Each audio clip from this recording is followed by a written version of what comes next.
কবে একটু বুদ্ধিশুদ্ধি হবে শুনি? এমন একটা কাজের ভূত মাংনা পেয়েও ছেড়ে দিলে? সে আমিও অত শত কি বুঝিব, ভাবলাম কে না কে কোথা থেকে উড়ে এসে জুড়ে বসতে চায়, তাই বিদায় করেছি। আমার বাবা ঠিকই বলে, তুমি নামেও ভোলা আর কাজেও ভোলা, বুঝেছো? তা তোমার বাবা বলে কথা, তিনি কি আর ভুল বলবেন? ভারী বুদ্ধিমান ব্যক্তি, কেমন সুন্দর তোমাকে আমার গলায় ঝুলিয়ে দিয়েছে। হ্যাঁ, কি বললে? যত বড় মুখ নয় তত বড় কথা।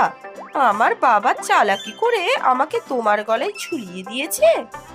এত বড় সাহস তোমার! ওমা, তুমি আবার রেগে গেলে কেন গো?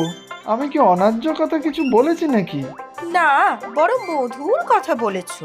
আমি কি আমার বাবার বোঝা ছিলাম নাকি যে বুদ্ধি করে তোমার গলায় ঝুলিয়ে দিয়েছে? হ্যাঁ, এ মা, ছি ছি, এমন কথা আমি মুখ ফুটে বলতে পারি তোমাকে? তোমার বাবাই তো একথা একদিন বলেছিলেন। আহা, নমস্য ব্যক্তি উনি। কি যাতা বলছো? আমার বাবার নয়নের মণি আমি। হ্যাঁ, তাই তো বলছি, তোমার বাবার মুক্তার মালা তুমি। তোমাকে আর আমাকে একসাথে দেখে তোমার বাবা কি বলেছিলেন মনে নেই তোমার? না তো, মানে কি বলছিল আমার বাবা? বাঁদরের গলায় মুক্তার মালা, আমি বাঁদর আর তুমি মুক্তার মালা তোমার বাবা আমার গলায় ঝুলিয়ে দিয়েছিলেন, বুঝলে বউ? থাক থাক, খুব বোঝা বুঝেছি। যেটা জিজ্ঞেস করছিলাম সেটা বলো। তোমার বাবার কথা? ধুত্তেরি, সেই ভূতটার কথা। নিজের থেকে চেঁচিয়ে যখন এসেছিল তখন বাগে পেয়েও তাকে ছেড়ে দিলে? ইস, একটা এমন সরেস ভূত পেলে কত কাজ করিয়ে নেওয়া যেত। তা ঠিক, সে বেচারাও বলেছিল বটে, তাকে আমাদের বাড়ি থাকতে দিলে সব ভূতের ব্যাগার খেটে দেবে। শুনেই আমি তাকে পত্রপাঠ বিদেয় করলাম। ইস, কি বুদ্ধি শোনো!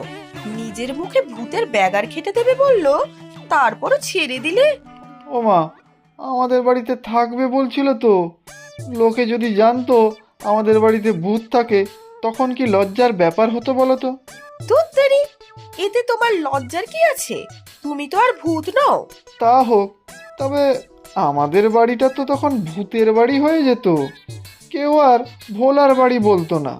আহারে, তাতে কোন মহাভারত অশুদ্ধ হতো শুনি? তুমি কোন কেউকটা লোক যে তোমার নামে বাড়ি না চিনলে গেল গেল রব উঠবে? সে তুমি যাই বলো, ও বেচারা ভূত থাকতো